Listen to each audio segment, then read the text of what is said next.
हर खबर पर होगी आपकी पकड़।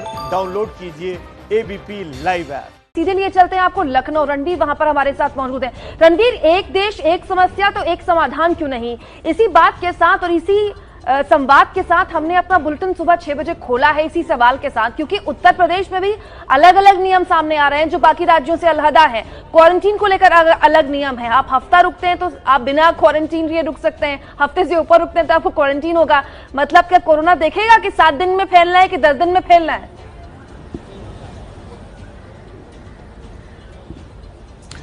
जी, यही बात है। यूपी में एक तो नियम अजीब बनाए गए हैं। जो यूपी का रहने वाला है या यूपी में लंबे समय तक रहेगा उसको क्वारंटाइन रहना पड़ेगा, लेकिन जो आज आएगा और एक हफ्ते या एक हफ्ते से कम रहेगा उसको क्वारंटाइन रहने की जरूरत नहीं है। तो ये अजीब सवाल है। और अगर एयरपोर्ट की व्यवस्थाओं की बात करूं तो यहाँ पर इंडिगो की फ्लाइट्स जानी आनी शुरू हो रही हैं। अभी अहमदाबाद की फ्लाइट निकली है और इसके साथ ही मुंबई और दिल्ली की फ्लाइट निकलने वाली है, लेकिन एक फ्लाइट हैदराबाद की है जो कैंसिल हो गई और एक पैसेंजर मेरे साथ हैं जो मदुरई की रहने वाली हैं, 2 महीने से गोंडा में थी और फिलहाल इनसे बात करते हैं। ये बताइए, आप कब से यहाँ पे एयरपोर्ट पे? 12 बजे से। और अभी क्या आपकी फ्लाइट कैंसिल हो गई है, तो फिर क्या अरेंजमेंट किया इन्होंने?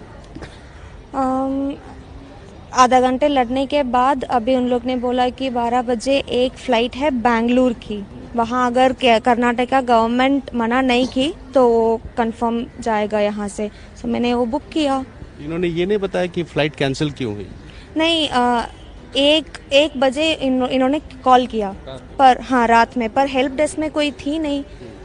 1 घंटे के बाद हेल्प डेस्क में इन लोग आ गए और उसके बाद हम लोग मतलब पूछना शुरू की। पूरी रात आप एयरपोर्ट पे बाहर ही बैठे हुए? हाँ, क्योंकि इन लोग अंदर जाने नहीं देगी अभी, क्योंकि मतलब 2 घंटे के पहले ही जाने देगी। तो मेरी फ्लाइट है अभी 11 बजे, मैं तो अभी 9 बजे जाएंगे अंदर। कितनी प्रॉब्लम हो रही है यहाँ पे?